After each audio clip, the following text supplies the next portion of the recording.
Hello, I'm Carmen Martinez. I am the set and costume designer for Danny King of the Basement.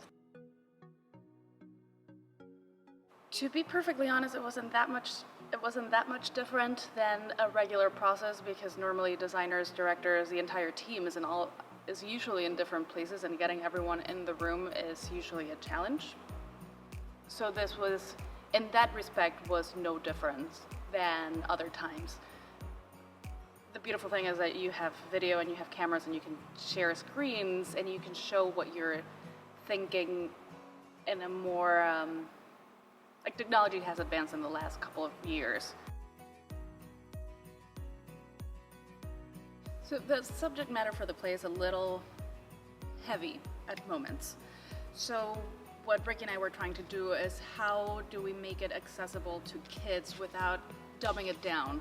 I don't know, but I do this, like when I have as a coping mechanism, I sometimes create a little bit of a, not necessarily a game, but a little bit of a look at it from a different perspective, and that's what we were trying to do here. As you can see, it's all based on cardboard forts, so it's a game. The idea is how Danny would see the world in his world of games. Like he's constantly playing the game with his friends and with his mom, and like Louise keeps asking him like, is this one of your games again? So that's essentially what gave us the idea of like, all right, so let's put it in a way that makes sense for him, rather than let's create this realistic world and make it super heavy and super real. The subject matter itself is real enough to add on to that.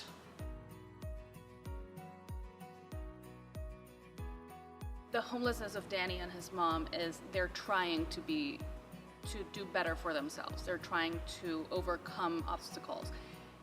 And nothing about trying to overcome an obstacle, I guess the equivalent of being dirty and being untaken care of. Like clearly his mom cares for him. And yes, maybe he doesn't have the jacket, maybe he doesn't have the shoes the right size, but that doesn't mean that he is not aware of what he looks like, and also how to make them the same. Like yes, Penelope will probably have the fancier clothes, but that doesn't mean that Danny can't have a normal shirt. He doesn't need to, we don't know what the other is going through.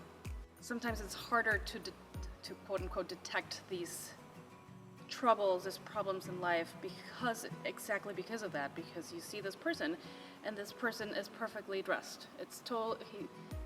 There's nothing, maybe his clothes are a little older, but there's nothing wrong with the way he's dressed. And you don't know what's behind. Personally, I love Penelope's clothes because I want them all for myself. But I think my favorite, both Danny and his mom were my favorite to design exactly because of that. The little bit of trying to get the story of the character through the clothes a little bit. For example, for Danny, he's this kid who is struggling, but at the same time he's caring. And we wanted to portray that with the clothes and have this, for example, I've given him a pair of glasses that I made up that they belong to his dad. That's not written in the script.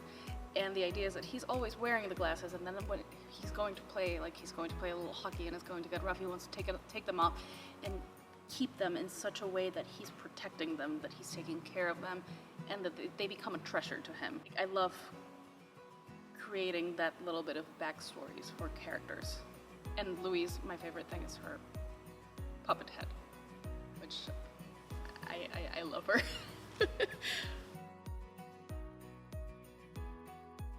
It's because it's fun and it's funny and it's silly and it doesn't take itself too seriously. It was also the best collaboration that we've done for this show, because it's like, all right, so I drew the thing, and then the thing was too big, and I talked to Randy, the technical director. He's like, can we make it smaller? I'm like, yeah, just make it smaller. It just needs to look that way. So then we shrunk it down. And then it's like, all right, so who are the passengers? Are the passengers puppets? Are they shadow puppets? Are they these things? And then oh, sock puppets. And then the prop shop decided that they just had fun making these little puppets, and they sent me photos of different types of hair, and it was just a delightful piece to work on. And now they all move a little bit. Ugh, I can't.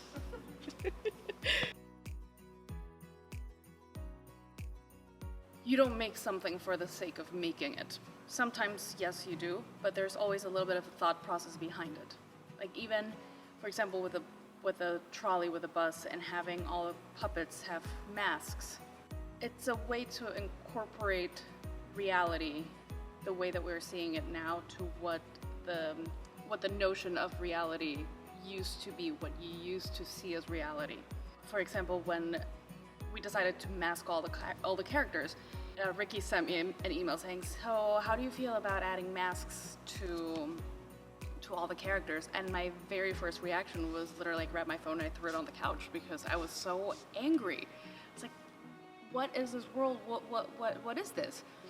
But then it's like, all right, this is a good question because now we have to incorporate this, and it's not an add-on. So even now that they're starting rehearsal, the masks are part of their lives, because you wear a mask, you take care of each other. And in a way, there's a whole, like right now, not sharing is caring. Like, I need to stay away from you so that I can take care of you, and I feel like the mask also signifies that a little bit, without it being like, oh no, I don't want to share with you because I don't like you. It's like, no, I don't want to share with you because I want to keep you safe. This is what you do to be nice to your friend, to be nice to your community, and take care of each other.